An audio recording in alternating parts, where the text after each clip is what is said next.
Hello students, how are you? कैसे हो आप सभी?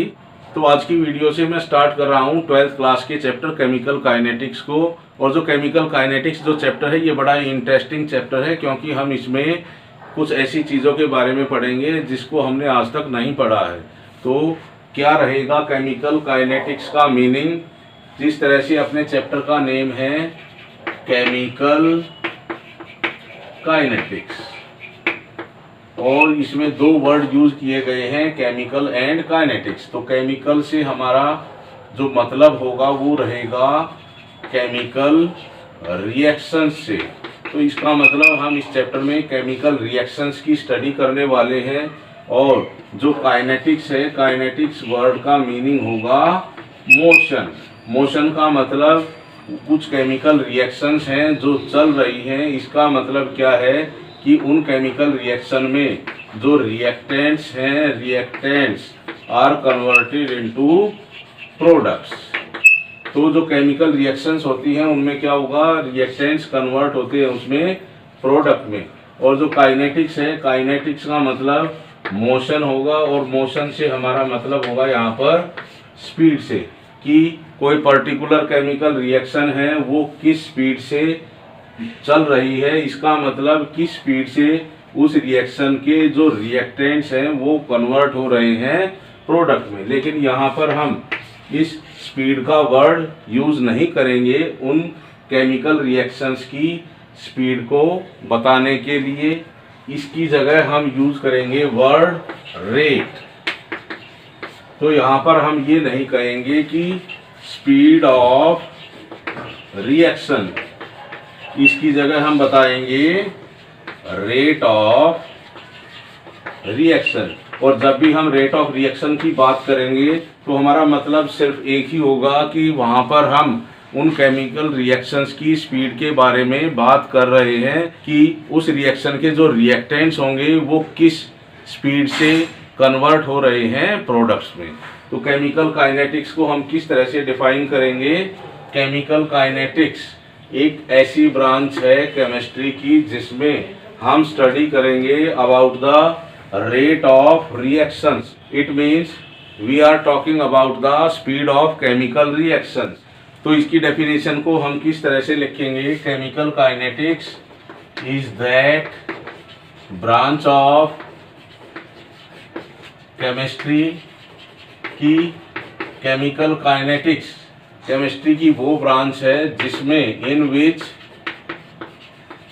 We study about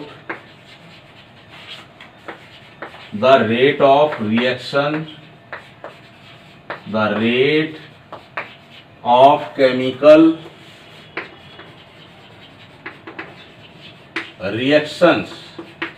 rate of reactions के बारे में तो हम स्टडी करेंगे ही, लेकिन इसके साथ साथ हम कुछ चीज़ें और पढ़ेंगे, जैसे उन फैक्टर्स के बारे में, factors on which rate of reaction depends. तो ऐसे कौन कौन से फैक्टर होंगे जिनके ऊपर रेट ऑफ रिएक्शन डिपेंड करेगी। और एक चीज़ और पढ़ेंगे हम यहाँ पर about the mechanism of chemical reactions. तो मैकेनिज्म क्या है?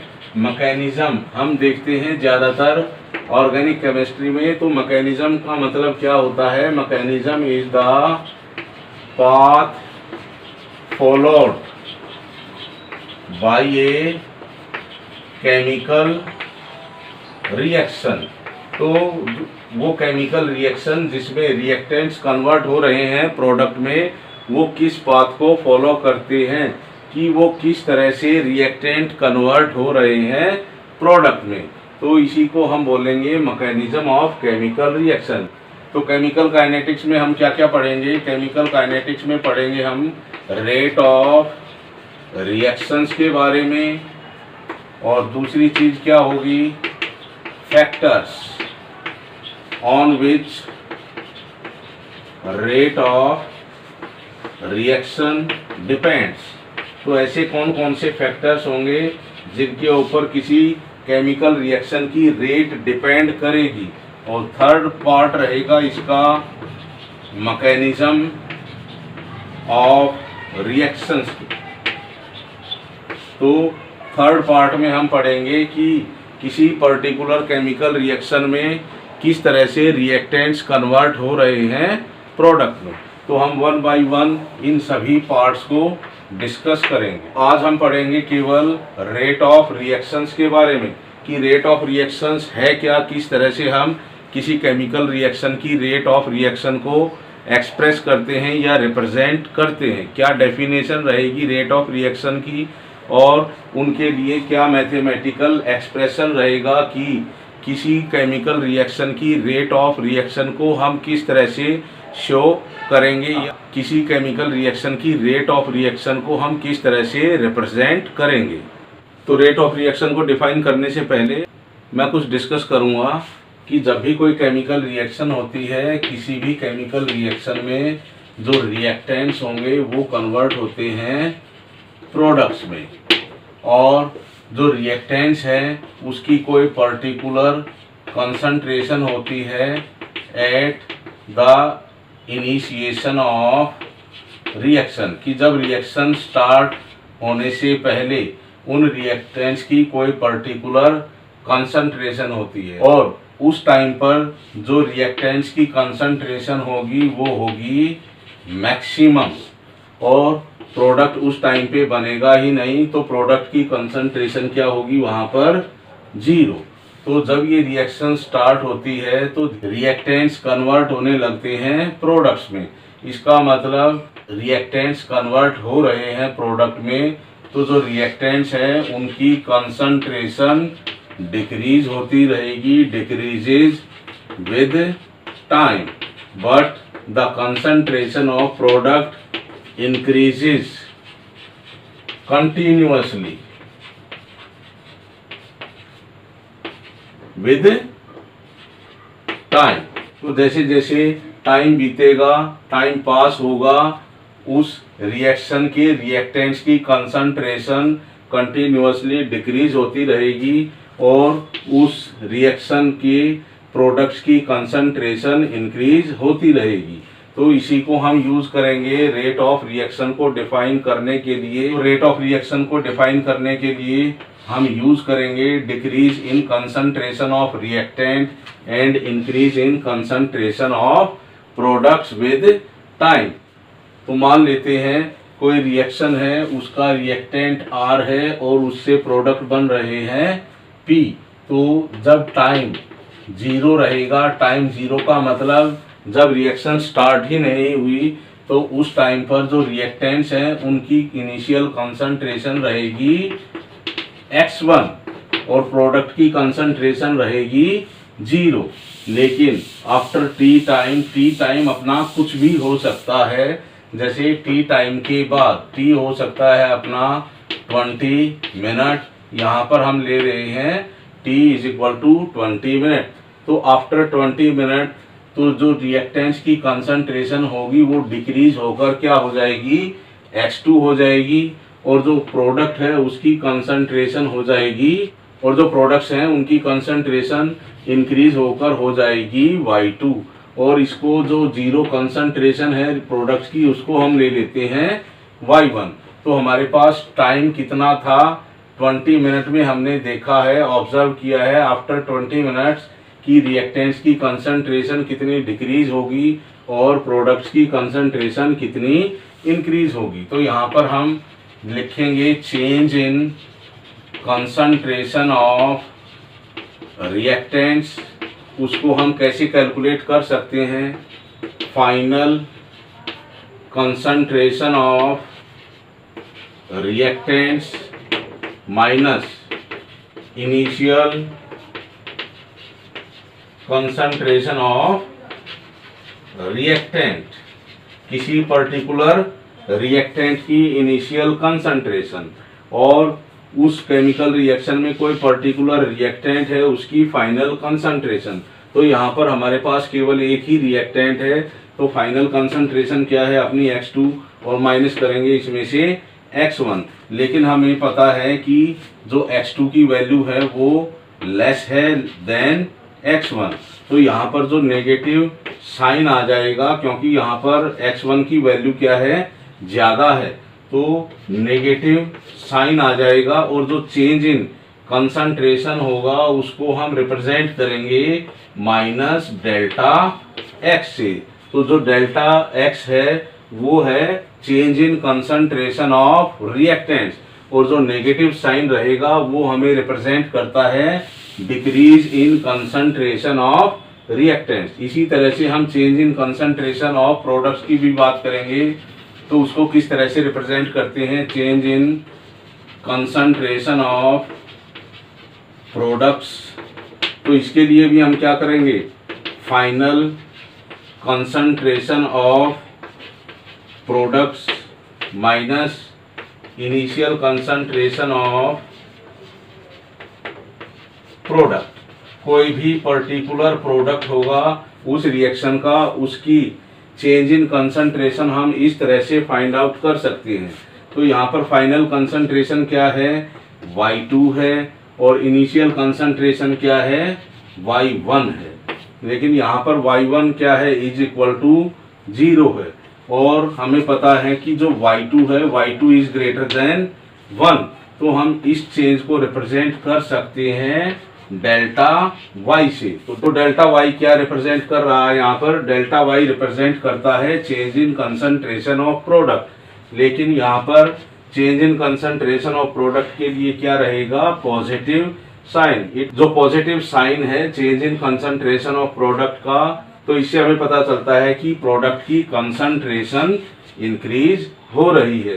तो जो नेगेटिव साइन है, नेगेटिव साइन इंडिकेट करेगा, नेगेटिव साइन इंडिकेट करता है decrease in concentration of a particular reactant, और जो पॉजिटिव साइन रहेगा वो बताएगा हमें increase in concentration of particular product के बारे में। तो किस तरह से हम डिफाइन करेंगे रेट ऑफ रिएक्शन को। तो रेट ऑफ रिएक्शन को डिफाइन करने के लिए हम यूज करेंगे change in concentration of reactant और change in concentration of product. तो रेट ऑफ रिएक्शन को डिफाइन करने के लिए हम यूज करेंगे change in concentration of reactant particular reactant, या change in concentration of particular product in a particular interval of time. किसी पर्टिकुलर टाइम इंटरवल में कितनी कंसंट्रेशन चेंज होगी किसी पर्टिकुलर रिएक्टेंट की, और किसी पर्टिकुलर टाइम में कितनी कंसंट्रेशन चेंज होगी किसी प्रोडक्ट की, उसी का हम यूज करेंगे रेट ऑफ रिएक्शन को डिफाइन करने के लिए। तो रेट ऑफ रिएक्शन को हम किस तरह से डिफाइन करेंगे, rate of reaction is the change. तो रेट ऑफ रिएक्शन में हम रिप्रेजेंट करेंगे चेंज, किस चेंज को, change in concentration of any reactant और प्रोडक्ट पर यूनिट टाइम, की यूनिट टाइम में कितनी कंसंट्रेशन चेंज होगी किसी पर्टिकुलर रिएक्टेंट की, या कितनी कंसंट्रेशन चेंज होगी किसी पर्टिकुलर प्रोडक्ट की। तो इसके लिए हम एक हाइपोथेटिकल इक्वेशन ले लेते हैं, A + B give C + D। तो जो ये केमिकल रिएक्शन है इसके लिए हम रेट ऑफ रिएक्शन को किस तरह से रिप्रेजेंट करेंगे, ये हैं अपने रिएक्टेंट्स और ये हैं अपने प्रोडक्ट्स इस केमिकल रिएक्शन के। और हमें पता है कि जो रिएक्टेंट्स के लिए जो चेंज इन कंसंट्रेशन हम रिप्रेजेंट करेंगे उसके लिए हम नेगेटिव साइन यूज करेंगे, और जो अपने प्रोडक्ट्स हैं उनकी जो कंसंट्रेशन जो चेंज हम रिप्रेजेंट करेंगे उनके लिए हम पॉजिटिव साइन यूज करेंगे। तो जो change in concentration of reactant A उसको हम रिप्रेजेंट करेंगे माइनस, क्योंकि ये रिएक्टेंट है, और डेल्टा रिप्रेजेंट करेगा चेंज को, और जो स्क्वायर ब्रैकेट हम यूज करेंगे वो रिप्रेजेंट करेगी molar concentration of reactant A। इसी तरह से जो change in concentration of reactant B को हम रिप्रेजेंट करेंगे वो करेंगे minus delta square bracket B, और यहाँ पर जो सी है, सी अपना प्रोडक्ट है, तो इसके लिए हम पॉजिटिव साइन यूज करेंगे उसकी कंसंट्रेशन में चेंज को रिप्रेजेंट करने के लिए। तो किस तरह से हम इस प्रोडक्ट सी की कंसंट्रेशन के चेंज को रिप्रेजेंट करेंगे, तो पॉजिटिव साइन रहेगा डेल्टा चेंज के लिए, स्क्वायर ब्रैकेट मोलर कंसंट्रेशन के लिए, और किसकी मोलर कंसंट्रेशन चेंज हो रही है, प्रोडक्ट सी की। और इसी तरह से जो change in concentration of product को हम रिप्रेजेंट करेंगे वो करेंगे plus delta square bracket D. तो जो change in concentration of reactant A and B and product C and D को हमने ऑब्जर्व किया है between a time interval T1 to T2। तो जो टाइम में जो चेंज होगा उसको हम रिप्रेजेंट करेंगे डेल्टा टी से, और डेल्टा टी किसको रिप्रेजेंट करता है, चेंज इन टाइम या time taken for observe the change in concentration of reactants and products. तो डेल्टा टी क्या रहेगा, डेल्टा टी वो हमने टाइम चूज किया है उन रिएक्टेंट्स या प्रोडक्ट्स की कंसंट्रेशन में चेंज को ऑब्जर्व करने के लिए। तो जो ये केमिकल रिएक्शन है इसकी रेट ऑफ रिएक्शन को हम किस तरह से रिप्रेजेंट करेंगे, या इस केमिकल रिएक्शन की रेट ऑफ रिएक्शन के लिए क्या मैथमेटिकल एक्सप्रेशन होगा, किस तरह से हम उसको लिखेंगे। तो रेट ऑफ रिएक्शन क्या है भाई, रेट ऑफ रिएक्शन क्या रहेगा, change in concentration of any reactant और प्रोडक्ट बाय, डिवाइड करेंगे हम इसको टाइम पीरियड से। तो टाइम पीरियड क्या रहेगा अपना, डेल्टा टी रहेगा, और जो चेंज इन कंसंट्रेशन किसी भी रिएक्टेंट या प्रोडक्ट की रहेगी वो हम इस तरह से रिप्रेजेंट करेंगे। तो किसी भी पर्टिकुलर रिएक्टेंट या प्रोडक्ट की चेंज इन कंसंट्रेशन को हम यूज कर सकते हैं उस केमिकल रिएक्शन की रेट ऑफ रिएक्शन को रिप्रेजेंट करने के लिए। मान लो हम इस रिएक्टेंट ए की चेंज इन कंसंट्रेशन को यूज करेंगे इस रिएक्शन की रेट ऑफ रिएक्शन को रिप्रेजेंट करने के लिए, तो क्या रहेगा, रेट ऑफ रिएक्शन क्या रहेगा, change in concentration of reactant ए, उसके लिए हम यूज करेंगे माइनस डेल्टा ए, और इसको डिवाइड करेंगे उस टाइम पीरियड से जो अपना है डेल्टा टी। डेल्टा टी वो टाइम होगा जिसको हमने चूज किया है इस रिएक्टेंट ए की कंसंट्रेशन को चेंज होने के लिए। तो ये रहेगा अपना rate of reaction in terms of reactant A. इसी तरह से अगर हम बी रिएक्टेंट को चूज करेंगे उसके लिए रेट ऑफ रिएक्शन क्या रहेगी, minus delta B divided by delta T, और ये भी किसके इक्वल रहेगा, रेट ऑफ रिएक्शन के। अगर मान लो हम किसी प्रोडक्ट की चेंज इन कंसंट्रेशन का यूज करेंगे उस रिएक्शन की रेट को रिप्रेजेंट करने के लिए, और वो मान लो सी लिया है हमने, तो वो रहेगा प्लस डेल्टा सी बाई वो टाइम जिसको हमने चूज किया है। तो डेल्टा टी वो टाइम रहेगा जिसको हमने चूज किया है इस प्रोडक्ट की कंसंट्रेशन में चेंज को ऑब्जर्व करने के लिए। अगर डी की टर्म में हम रेट ऑफ रिएक्शन को रिप्रेजेंट करेंगे तो किस तरह से करेंगे, plus delta molar concentration of D divided by delta T. तो ये हमारे लिए एक मैथमेटिकल एक्सप्रेशन होगा जिससे हम किसी पर्टिकुलर रिएक्शन की रेट ऑफ रिएक्शन को रिप्रेजेंट करेंगे। तो नेगेटिव साइन हमें याद रखना होगा कि नेगेटिव साइन हम केवल रिएक्टेंट्स के लिए ही यूज करेंगे और पॉजिटिव साइन हम यूज करेंगे केवल प्रोडक्ट्स के लिए। तो यहाँ पर जो रेट ऑफ रिएक्शन के लिए क्या थी equation, change in concentration of any, किसी भी रिएक्टेंट या किसी भी प्रोडक्ट का हम यूज कर सकते हैं कि उस रिएक्टेंट या पर्टिकुलर प्रोडक्ट की मोलर कंसंट्रेशन में इतना चेंज आता है किसी पर्टिकुलर टाइम इंटरवल में, वो रहेगी अपनी उस केमिकल रिएक्शन के लिए रेट ऑफ रिएक्शन। तो इस रेट ऑफ रिएक्शन के मैथमेटिकल एक्सप्रेशन में जो हम रिप्रेजेंट कर रहे हैं कि decrease in concentration of reactant A in time delta T, इसको हम क्या बोलते हैं, कई बार हम इसको बोलते हैं रेट ऑफ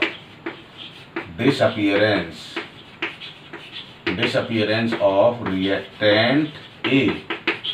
तो इसको रेट ऑफ डिसअपीयरेंस इसलिए बोलेंगे क्योंकि इस रिएक्शन में जो रिएक्टेंट ए है वो धीरे धीरे डिसअपीयर हो रहा है, वो कन्वर्ट हो रहा है इनटू प्रोडक्ट। इसी तरह से जो रिएक्टेंट बी है वो भी डिसअपीयर हो रहा है और वो कन्वर्ट हो रहा है इनटू प्रोडक्ट। इसी तरह से जो यहाँ पर हम लिखेंगे rate of disappearance of reactant B, तो जब इसके लिए हम रेट ऑफ डिसअपीयरेंस लिखेंगे क्योंकि यहाँ पर रिएक्टेंट की कंसंट्रेशन डिक्रीज हो रही है with the passage of time, तो जो प्रोडक्ट्स हैं उसकी कंसंट्रेशन इंक्रीज हो रही है continuously with the passage of time, और प्रोडक्ट अपीयर हो रहा है उस रिएक्शन में।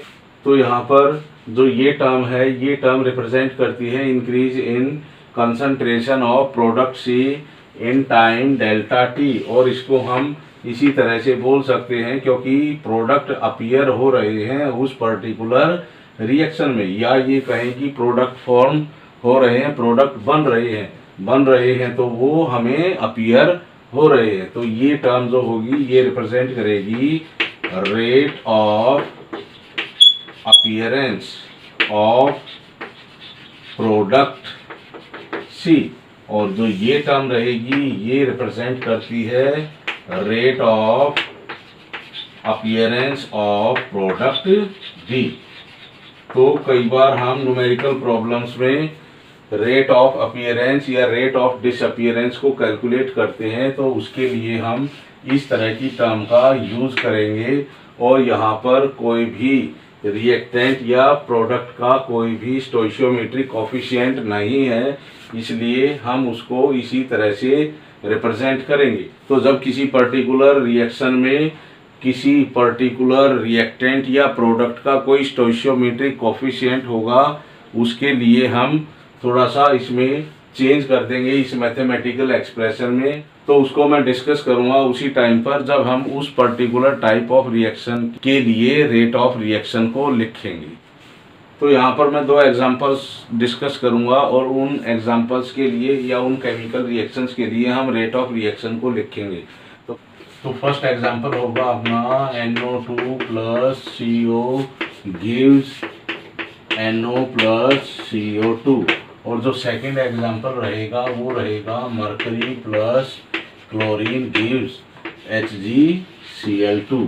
तो इनके लिए हम यहाँ पर रेट ऑफ रिएक्शन का मैथमेटिकल एक्सप्रेशन लिखेंगे। तो फर्स्ट के लिए हम लिखेंगे यहाँ पर रेट ऑफ रिएक्शन, ये है अपने रिएक्टेंट्स। तो रिएक्टेंट्स के लिए हम क्या यूज़ करेंगे, नेगेटिव साइन यूज़ करेंगे चेंज इन कंसंट्रेशन के लिए, और यहाँ है ये राइट हैंड साइड में है अपने प्रोडक्ट्स, और प्रोडक्ट्स की चेंज इन कंसंट्रेशन के लिए हम साइन यूज़ करेंगे पॉजिटिव। तो किस तरह से लिखेंगे हम इस रिएक्शन के लिए, rate of reaction minus delta molar concentration of NO2 divided by delta T, और डेल्टा टी टाइम हमने वो चूज़ किया, वो टाइम इंटरवल चूज़ किया है जिसमें हमने इन रिएक्टेंट्स या प्रोडक्ट्स की कंसंट्रेशन में चेंज को ऑब्जर्व किया है, और यही इक्वल होगा minus delta molar concentration of CO divided by delta T. तो यहाँ पर हमने नेगेटिव साइन यूज़ किया है to represent the decrease in concentration of reactants NO2 and CO, और ये इक्वल होगा plus delta molar concentration of NO divided by delta T, और ये इक्वल होगा plus delta molar concentration of CO2 divided by delta T, और ये represent करता है rate of disappearance of NO2 और ये रिप्रेजेंट करेगा rate of disappearance of reactant CO। ये रिप्रेजेंट करता है rate of appearance of product NO, और ये रिप्रेजेंट करेगा rate of appearance of product CO2।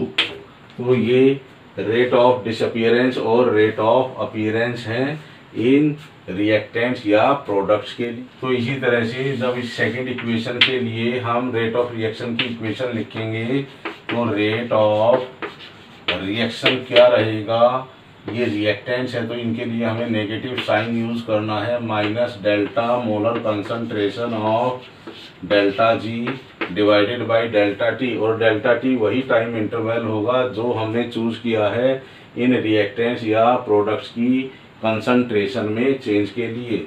और रिएक्टेंट है अपना chlorine minus delta Cl2 divided by delta T, और प्रोडक्ट है अपना HgCl2, और इसके लिए हम यूज़ करेंगे positive sign, positive delta HgCl2 divided by delta T. तो इसी तरह से ये rate of disappearance of reactants हैं और ये rate of appearance of product है। तो यहाँ पर हम देख रहे हैं कि जो रिएक्टेंट्स और प्रोडक्ट्स हैं उनकी जो स्टोइशियोमेट्रिक कोफिशिएंट है वो केवल 1 है। तो इसलिए हमने यहाँ पर इस तरह से इन रिएक्शंस के लिए रेट ऑफ रिएक्शन का एक्सप्रेशन लिखा है या इक्वेशन हमने लिखी है। अब मैं डिस्कस करूँगा उन केमिकल रिएक्शंस को जिनके लिए जो रिएक्टेंट्स और प्रोडक्ट्स होंगे वहाँ पर स्टोइशियोमेट्रिक कोफिशिएंट उनमें 1 नहीं होगा।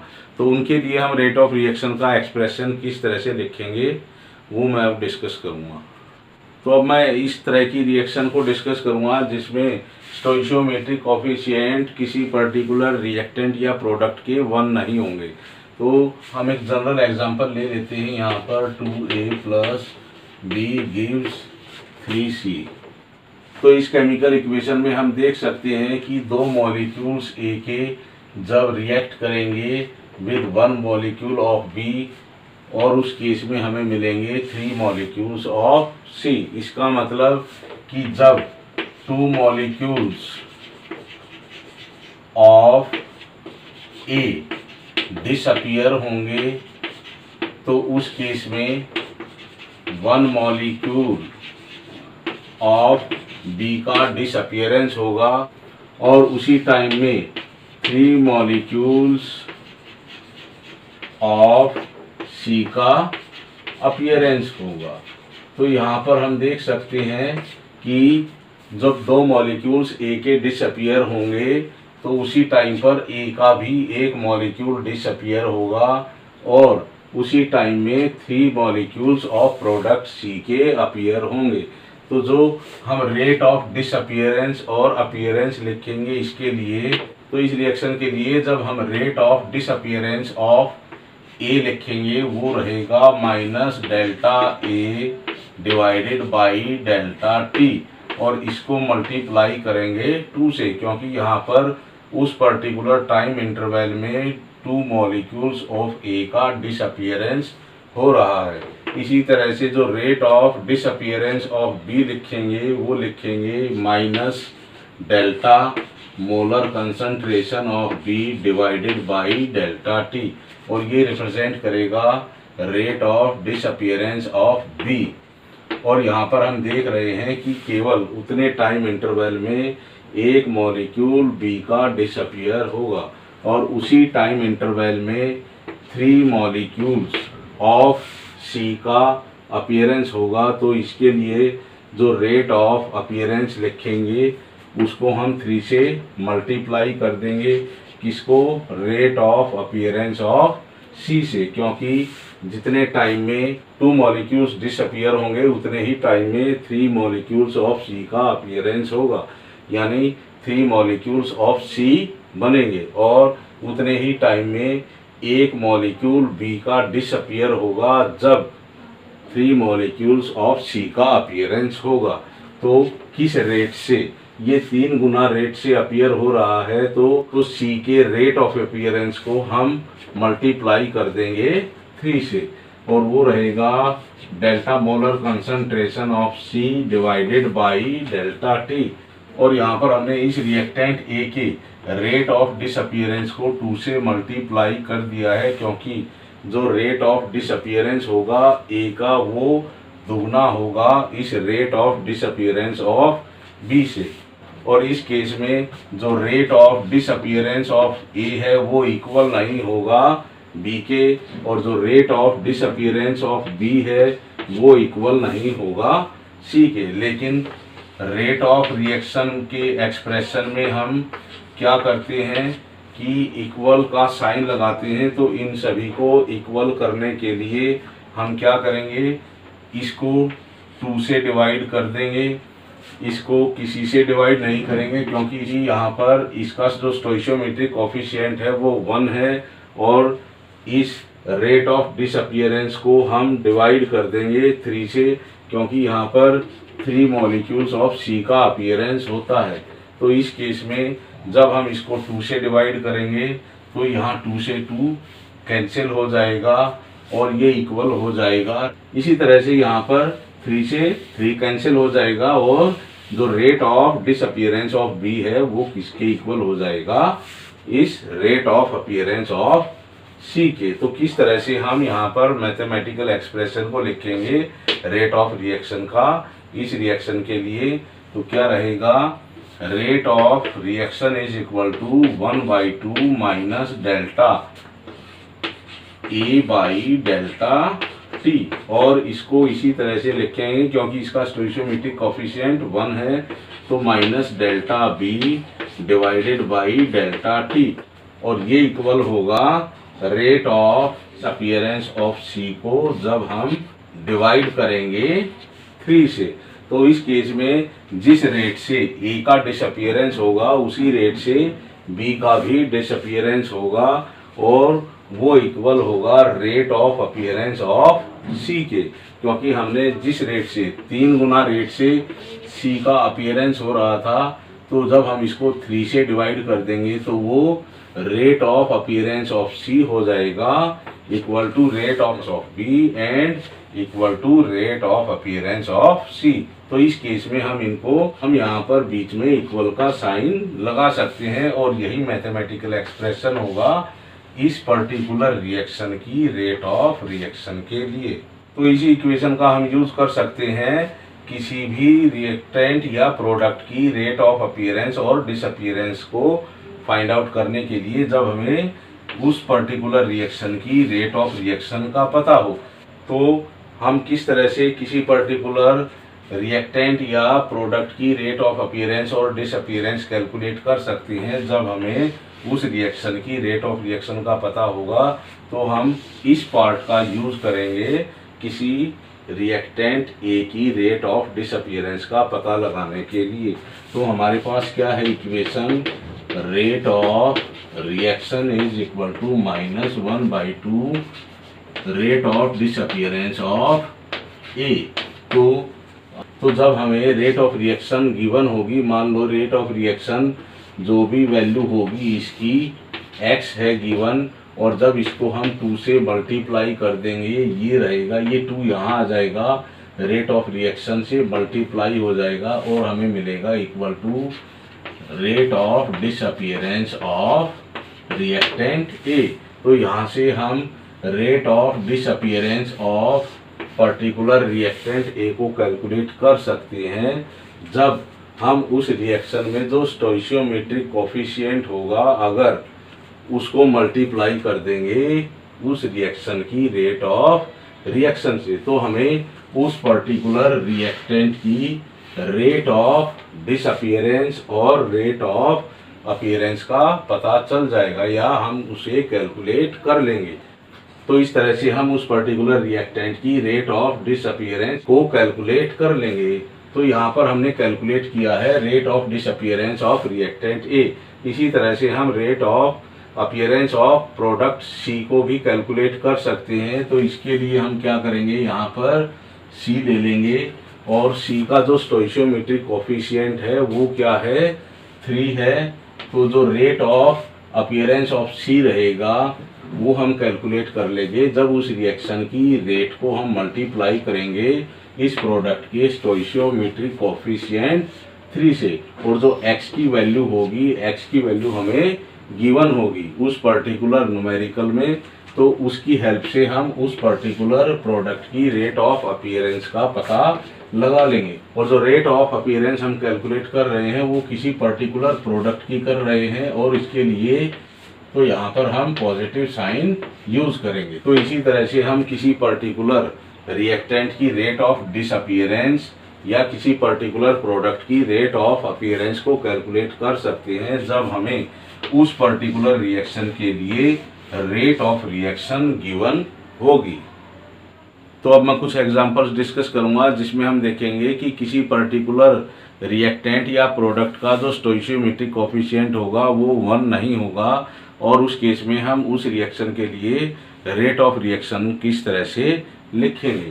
तो हम फर्स्ट एग्जांपल लेते हैं, यहाँ पर N2 plus 3H2 gives 2NH3, और जो सेकेंड एग्जांपल लेते हैं हम H2 plus I2 gives 2HI, और थर्ड एग्जांपल है अपना थोड़ा कॉम्प्लेक्स रिएक्शन है Br negative 5Br negative plus BrO3 negative plus 6H plus gives Br2 3Br2 plus 3H2O।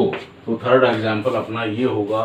तो इसके लिए हम रेट ऑफ रिएक्शन किस तरह से लिखेंगे, यहाँ पर स्टोइशियोमेट्रिक कोफिशिएंट 1 है, यहाँ 3 है और यहाँ पर 2 है। तो इसके लिए हम रेट ऑफ रिएक्शन लिखेंगे माइनस, रिएक्टेंट के लिए माइनस साइन यूज करेंगे, molar concentration of N2 divided by delta T. Delta T वो टाइम रहेगा जिसमें हमने रिएक्टेंट की चेंज इन कंसंट्रेशन को ऑब्जर्व किया है। इक्वल होगा 1/3 delta H2 divided by delta T, और ये भी इक्वल होगा 2 है यहाँ पर, तो 2 plus delta NH3 divided by delta T. तो यहाँ हमने इन सभी रेट ऑफ अपीयरेंस और डिसअपीयरेंस को इक्वल करने के लिए जो इन रिएक्टेंट्स या प्रोडक्ट्स के जो स्टोइशियोमेट्रिक कोफिशिएंट थे उन रेट ऑफ अपीयरेंस और डिसअपीयरेंस को हमने डिवाइड किया है उनकी स्टोइशियोमेट्रिक कोफिशिएंट से।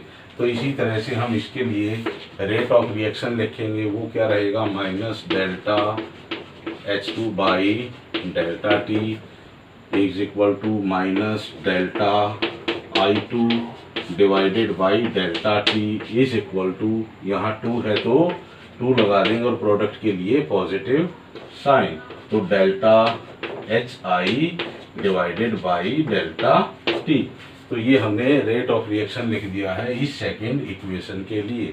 तो अब हम रेट ऑफ रिएक्शन लिखेंगे इस थर्ड केमिकल रिएक्शन के लिए, और वो रेट ऑफ रिएक्शन इक्वल होगा, यहाँ पर स्टोइशियोमेट्रिक कोफिशिएंट 1 है माइनस, और रिएक्टेंट के लिए minus 1/5 delta Br negative divided by delta T, और यहाँ पर स्टोइशियोमेट्रिक कोफिशिएंट 1 है तो किसी से डिवाइड करने की ज़रूरत ही नहीं, तो delta BrO3 negative divided by delta T, और ये रिएक्टेंट है और यहाँ पर स्टोइशियोमेट्रिक कोफिशिएंट क्या है, 6 है, तो -1/6 delta H plus divided by delta T. और जो प्रोडक्ट्स के लिए हम पॉजिटिव साइन यूज करेंगे, यहाँ स्टोइशियोमेट्रिक कोफिशिएंट है 3, तो इज इक्वल टू ये इक्वल होगा plus 1/3 delta Br2 divided by delta T, और यहाँ पर भी 3 है और ये इक्वल होगा plus 1/3 delta molar concentration of H2O divided by delta T. तो इस तरह से हम इस तरह की रिएक्शन के लिए रेट ऑफ रिएक्शन का मैथमेटिकल एक्सप्रेशन लिखेंगे, और उसमें ध्यान रखेंगे कि जो रेट ऑफ डिसअपीयरेंस या अपीयरेंस होगा किसी पर्टिकुलर रिएक्टेंट या प्रोडक्ट का, उसको हम डिवाइड करेंगे उसकी स्टोइशियोमेट्रिक कोफिशिएंट से।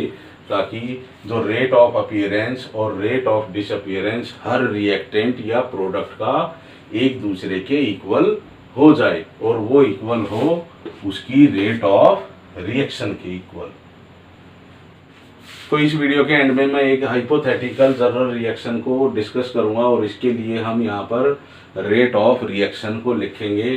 तो कोई भी इसी तरह की रिएक्शन हमें मिल सकती है जिसका कोई पर्टिकुलर स्टोइचियोमेट्रिक कोफिशिएंट होगा किसी पर्टिकुलर रिएक्टेंट या प्रोडक्ट का।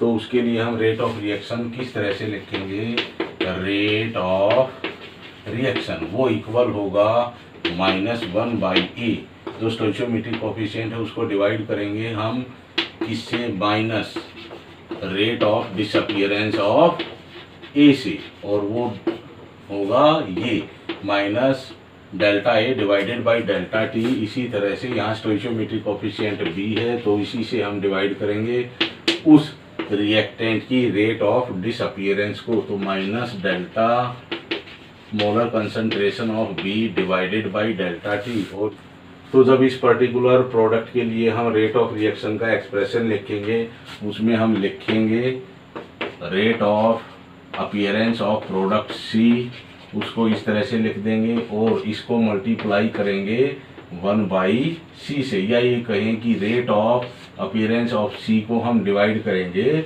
उसके स्टोइचियोमेट्रिक कोफिशिएंट सी से। इसी तरह से इस पर्टिकुलर प्रोडक्ट डी के लिए भी हम रेट ऑफ रिएक्शन लिखेंगे तो वो रहेगा जब हम उसके rate of appearance of D को मल्टीप्लाई करेंगे 1/d से, या rate of appearance of D को हम डिवाइड करेंगे उसके स्टोइचियोमेट्रिक कोफिशिएंट डी से। तो इस तरह से हम किसी भी पर्टिकुलर रिएक्शन के लिए रेट ऑफ रिएक्शन का मैथमेटिकल एक्सप्रेशन लिख सकते हैं। और लास्ट में जो हम न्यूमेरिकल प्रॉब्लम्स में देखेंगे कि हमें रेट ऑफ रिएक्शन गिवन होगी और हमें किसी पर्टिकुलर रिएक्टेंट या प्रोडक्ट की रेट ऑफ डिसअपीयरेंस या अपीयरेंस को कैलकुलेट करना होगा। तो किस तरह से हम कैलकुलेट करेंगे, उस रेट ऑफ रिएक्शन को मल्टीप्लाई कर देंगे उस पर्टिकुलर रिएक्टेंट या प्रोडक्ट की स्टोइचियोमेट्रिक